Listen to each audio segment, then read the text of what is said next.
નમસ્કાર. ચાલો આજે આપણે એક એવી શક્તિશાળી ટેકનિક વિશે વાત કરીએ જે પ્રોફેશનલ દુનિયામાં સ્પષ્ટ રીતે વિચારવામાં ખરેખર મદદ કરી શકે છે. આ એક એવી સ્કિલ છે જે કારકિર્દીની શરૂઆતમાં જ કોઈને પણ બીજાઓથી અલગ પાડી શકે છે. જ્યારે કોઈ નવી કારકિર્દી શરૂ કરે છે ને ત્યારે એનું દરેક નાનું મોટું કામ એક કહાણી ઘડે છે, એક ઓળખ બનાવે છે. તો આજની આપણી ચર્ચા એ સુનિશ્ચિત કરવા માટે છે કે આ કહાણી માત્ર સખત મહેનતની જ નહીં પણ એક સ્માર્ટ પ્રોબ્લેમ સોલ્વરની પણ બને. આપણે આ આખી વાતને 3 સિમ્પલ ભાગમાં સમજીશું. પહેલા આપણે સાચી માનસિકતા શું હોવી જોઈએ એના પર વાત કરીશું. પછી એક ચોક્કસ મેથડ શીખીશું. અને છેલ્લે એને વાસ્તવિક જીવનમાં કેવી રીતે ઉપયોગમાં લેવી એ જોઈશું. તો ચાલો શરૂ કરીએ પહેલા ભાગથી. આ એ પાયાનો વિચાર છે જે કારકિર્દીની શરૂઆતમાં સફળ થવા માટે બહુ જ જરૂરી છે. આ વાત માત્ર કામ કરવા વિશે નહીં પણ કામને સાચી રીતે સમજવા વિશે છે. જુઓ, કોઈ પણ પ્રોબ્લેમને સોલ્વ કરવાની 2 રીત હોય છે. પહેલી, જે દેખાઈ રહ્યું છે એને ફટાફટ ઠીક કરી દેવું. આને કહેવાય લક્ષણ સુધારવું. આમાં ઉકેલ ઝડપથી મળી જાય પણ સમસ્યા થોડા સમય પછી પાછી આવે છે. અને બીજી રીત છે સમસ્યાના મૂળ સુધી પહોંચીને આખી સિસ્ટમને સુધારવી. હા, એમાં થોડો સમય લાગે પણ એનો ઉકેલ કાયમી હોય છે.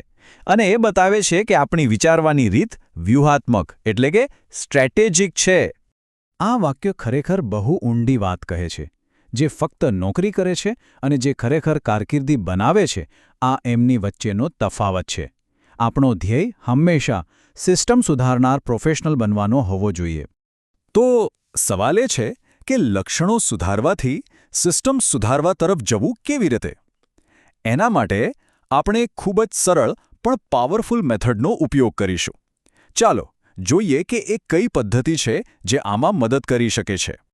આ મેથડનું નામ છે 5 Whys એટલે કે 5 શા માટે. આની ખાસિયત એની સિમ્પ્લિસિટીમાં છે.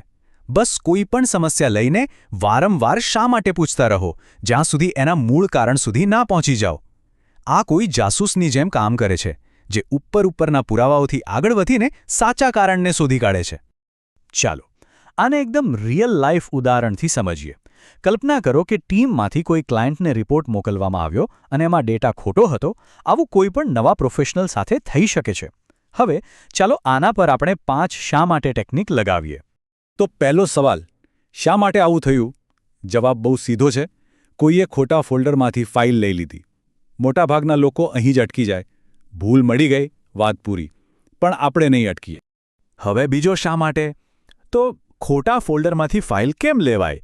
કારણ કે ફોલ્ડરના નામ જ એટલા ગૂંચવણભર્યા છે કે સાચી ફાઇલ કઈ છે એ સમજવું જ મુશ્કેલ છે. હવે જુઓ, વાત વ્યક્તિની ભૂલ પરથી પ્રોસેસની ખામી પર આવી ગઈ છે. ઓકે, ત્રીજો સવાલ, આ નામકરણની પદ્ધતિ કેમ ગૂંચવણભરી છે? કારણ કે કોઈ નક્કી કરેલો નિયમ જ નથી. દરેક જણ પોતાની રીતે ફાઇલને નામ આપે છે. હવે આપણે એક મોટી સિસ્ટમ લેવલની સમસ્યા તરફ જઈ રહ્યા છીએ. ચોથો, શા માટે? આ સિસ્ટમ કેમ નથી? આનો જવાબ ભૂતકાળમાં છે. જ્યારે ટીમ બની ત્યારે ફાઇલ મેનેજમેન્ટ જેવી નાની વાત પર કોઈએ ધ્યાન જ ના આપ્યું. એટલે કે પ્રોબ્લેમ આજનો નથી પણ જ્યારે સિસ્ટમ બની હતી ત્યારનો છે. અને હવે આવે છે ફાઇનલ 5મો સવાલ, શા માટે કોઈએ ધ્યાન ના આપ્યું? અને અહીં આપણને આપણું મૂળ કારણ મળે છે. પ્રોબ્લેમ કોઈ એક વ્યક્તિની ભૂલનો નહોતો કે ફાઇલના નામનો પણ નહોતો. અસલી સમસ્યા એ હતી કે ડેટા મેનેજમેન્ટની જવાબદારી જ કોઈને સોંપવામાં આવી નહોતી. તો જોયું, આપણે ક્યાંથી શરૂ કર્યું હતું? એક ખોટો રિપોર્ટ. અને ક્યાં પહોંચ્યા? પ્રોસેસની માલિકીનો અભાવ. હવે જો ફક્ત ખોટો રિપોર્ટ સુધારવામાં આવે તો આવી ભૂલ ફરીથી થશે. પણ જો પ્રોસેસની માલિકી નક્કી કરવામાં આવે તો ભવિષ્યમાં થતી આવી સેંકડો ભૂલોને ટાળી શકાય છે. ચાલો હવે સૌથી અગત્યના ભાગ પર આવીએ. આ બધું જાણ્યા પછી કરવું શું? કારણ કે જ્ઞાનનો અસલી ફાયદો તો ત્યારે જ છે જ્યારે એને અમલમાં મૂકવામાં આવે. હવે વારો છે પ્રેક્ટિસ કરવાનો. બહુ જ સિમ્પલ એક્સરસાઇઝ છે.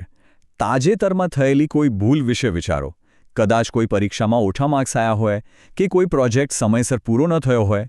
એના પર 5 શા માટે પદ્ધતિ લગાવીને જુઓ કે એનું મૂળ કારણ શું હતું. આ કરવામાં મદદ મળે એ માટે આ રહ્યું એક નાનકડું ચેકલિસ્ટ. પહેલા સમસ્યા શું છે એ સ્પષ્ટ લખો.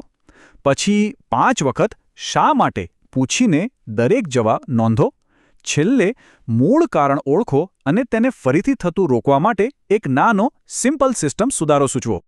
અને એક વાત ખાસ યાદ રાખવા જેવી છે, આ કવાયતનો હેતુ કોઈનો વાંક કાઢવાનો બિલકુલ નથી, પોતાનો પણ નહીં.